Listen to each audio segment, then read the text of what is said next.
일상이 바쁜 여러분들을 대신해서 지식과 인사이트를 정리해드리는 매일 독서 매일 인사이트입니다. 오늘은 손인찬 작가의 나는 나답게 살기로 했다, 이 책에 대해서 한번 살펴보도록 하겠습니다. 이 책은 초반부에는 매우 그냥 일반적인 책의 흐름, 자기계발서라든가 삶에 도움이 되는 그런 내용들을 싣고 있는데, 중반 이후에는 굉장히 책이 어두워지고 있어요. 작가 본인의 어두웠던 과거에 대해서 내밀한 고백들을 하고 있고, 일종의 트라우마 이런 것들에 대해서 언급을 많이 하고 있는데, 내용이 너무 어둡다 보니까 이 책을 읽으면서 저도 수십 년 동안 단 한 번도 떠올려 보지 않았던 어린 시절의 어두웠던 기억, 그런 게 떠오를 정도였어요. 굉장히 당황스러웠는데, 글쎄 이 책이 좋은 책이 될지 어떨지는 읽는 분에 따라서는 다르겠죠. 여튼 이 책을 읽으면서 떠오른 몇 가지 그런 생각들이 있어서 그런 부분에 대해서 한번 나눠보도록 하겠습니다.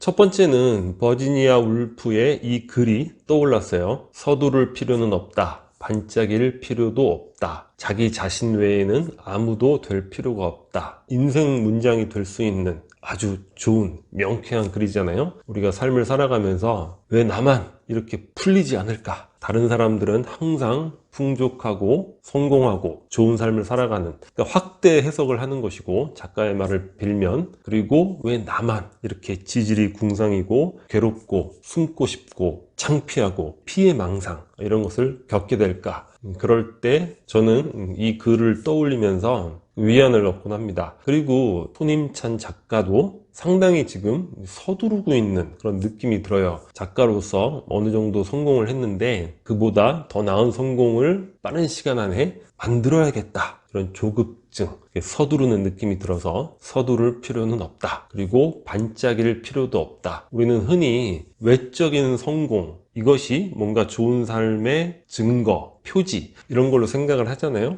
근데 실제 그렇지 않다는 거죠. 타인의 인정, 칭찬, 이런 외적인 것도 일시적인 쾌감은 되겠지만, 결국 중요한 건 자기 내부의 성숙한 사고, 가치, 그러니까 내적인 충만함, 이런 것들이 한 자아의 보석이 되는 거잖아요. 그래서 우리가 항상 조급하게 서두를 필요 없고 반짝일 필요도 없다, 그런 마음으로 내 자신 위에는 아무도 될 필요가 없다, 이런 자세로 살아간다면, 그러니까 내적인 성숙과 가치를 갖게 된다면, 때에 따라서 운에 따라서 상황의 힘에 따라서 외적인 성공도 같이 따라오게 되는 거겠죠. 외적인 걸 먼저 추구할 때 갖게 되는 그런 공허함, 그리고 인생의 시간들이 너무나 그런 조급함과 피해망상 이런 걸로 채워질 수가 있단 말이죠. 그리고 개인적으로 이 손인찬 작가의 책을 읽으면서 별로 안 좋았던 내용이, 이 작가가 20대에 열심히 노력을 해서 책을 내서 그래서 월 1,000만 원을 벌게 되었다, 일종의 자기 자랑이 되는데,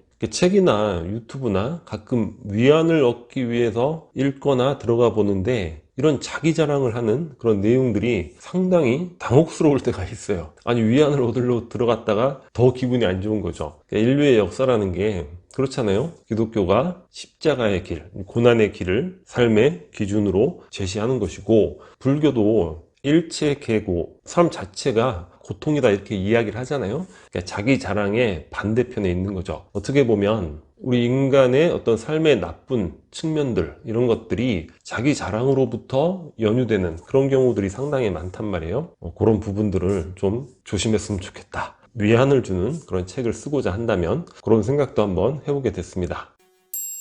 트라우마 또는 고통에 관한 이야기인데, 이 저자의 고통스러운 삶의 기억도 많은데, 이 책 속에 소개되고 있는 하나의 그 사례가 있어요. 상처받은 사람들의 현실은 바뀌지 않잖아요. 이 저자에게 항의를 했나 봐요. 그래서 저자가 무슨 얘기지 하고 자세히 들어봤는데, 중학생이고 부모는 이혼하고 호르몬이 밑에서 살고 가난해요. 그래서 브랜드 옷도 못 입는 거예요. 싸구려 옷 입고 다니는 것도 너무 창피하고, 엄마하고 관계도 안 좋아서 집에 가면 답답하고 맨날 엄마하고 부딪히고, 그래서 빨리 독립하고 싶은데 중학생이 가능하지 않잖아요. 돈도 없고. 하여튼 여러 가지로 고통스러워하는 그런 학생이죠. 그런데 일단 우리가 어떠한 고통을 접할 때 함께 울어주는 것, 그러니까 들어주고 함께 아파해 주는 것 당연히 필요하고 중요한 거예요. 근데 그 다음 단계 함께 울고 이걸로 다 끝은 아니잖아요. 그래서 트라우마나 이제 고통에 시달리고 있는 그런 경우, 그러니까 이러한 이야기를 좀 해주고 싶다 해서 세 가지로 정리를 해봤는데, 첫 번째는 고통의 보편성, 우리가 그거를 좀 이해를 해야 될 것 같아요. 그러니까 타인의 긍정적인 것들은 확대 해석을 하고 자기의 부정적인 걸 또 피해망상으로 생각을 하잖아요. 하지만 고통은 누구에게나 다 있는 거죠. 얼마 전에 넥슨의 김정주 대표가 우울증으로 자살을 했는데, 외적으로 보여지는 그분의 삶이라는 건 그 이상 화려하거나 부러운 경우가 없을 정도의 그런 삶이잖아요. 하지만 우리가 모르는 그런 고통, 꼭 그분뿐만 아니라 다른 모든 분들도 다 마찬가지라는 거예요. 인간으로서 삶을 살아간다는 것, 어떤 형태로든 간에 고통은 동반될 수밖에 없고, 물론 그 고통의 강도는 다르겠죠. 내가 더 심할 수도 있지만 인간은 뭡니까? 주관적이죠. 누구나 다 자기가 겪는 걸 최고의 고통이라고 생각을 한다는 거예요. 그래서 고통은 나만의 것이 아니구나, 우리가 그 이면의 것들을 보지 못해서, 그리고 자기의 고통을 다 드러내지 않기 때문에 나만 고통스러운 걸로 착각을 할 수도 있다는 것, 그게 첫 번째고, 두 번째는 어떠한 고통이라 하더라도 긍정할 수밖에는 없다. 뭐 긍정해라, 뭐 이렇게 말만 번지르한 이런 조언을 하는 게 아니라 달리 방법이 없어요. 우리가 뭐 방법이 없잖아요. 고통이 있는데 평생 그냥 부정하고 불행하고 이런 시간들만 보낼 수밖에 없는 거잖아요. 그러니까 긍정이라는 거는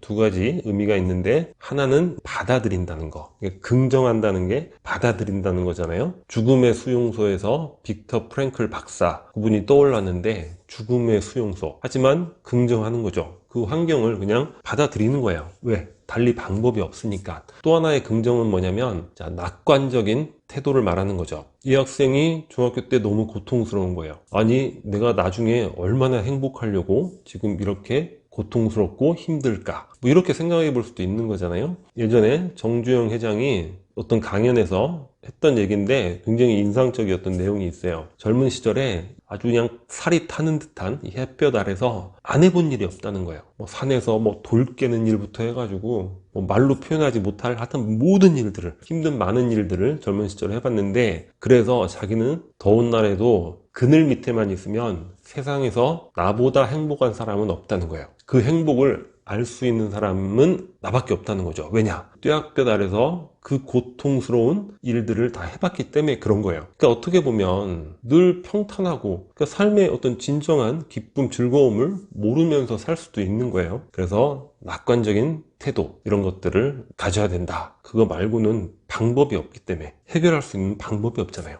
세 번째는 뭐냐면, 내가 선택할 수 있는 거는 태도라는 거예요. 이 부분도 이제 빅터 프랭클 박사의 조언이 생각이 나는데, 인간의 유일한 자유는 어떠한 환경에서도 내가 선택할 수 있는 것, 나의 자유는 그것에 대한 나의 삶의 태도, 그거를 결정하는 것이라는 거죠. 그걸 결정하는 것이 인간의 유일한 자유라는 거예요. 그러니까 죽음의 수용소도 긍정하고 그 안에서 나름의 삶을 또 보는 것이고, 자기가 미처 완성하지 못했던 그 정신분석학을 또 연구를 계속하고 거기에 대한 저작도 틈틈이 써나가는 거예요. 그러니까 이 학생의 경우도 중학생이고 좋은 옷도 못 입고 왕따 당하고 부모님하고 관계도 안 좋고 돈이 없어서 나가지도 못하고 돌아다니지도 못하고 이러면 여튼 불행한 상황이지만, 그 안에서 무언가는 변화를 위해서 노력을 해야 된다는 거죠. 돈이 없어서 옷이 없다. 그러면 뭐 아르바이트를 한다거나, 물론 중학생으로 아르바이트 이런 거 힘들겠지만 찾아보고 알아보고, 그러다 보면 뭐 어떻게 아름아름 할 수 있는 일도 있을 수 있잖아요. 그걸 통해서 자기가 선택할 수 있는 범위를 넓혀 나갈 수 있죠.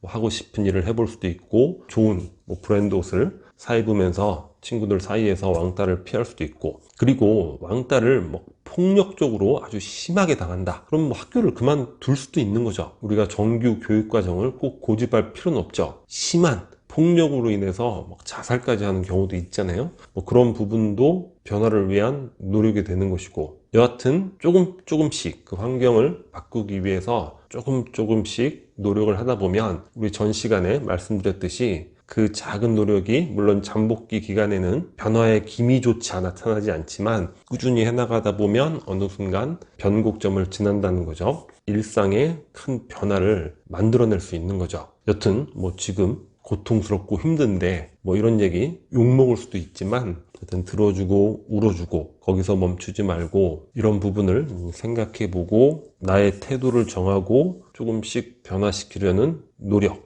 이런 것들을 해야 되지 않을까, 이런 이야기를 조심스럽게 드려봅니다. 자, 오늘 영상은 여기서 마치도록 하겠습니다. 위캐리커처 구독 버튼이고요. 구독과 좋아요 많이 부탁드리겠습니다. 감사합니다.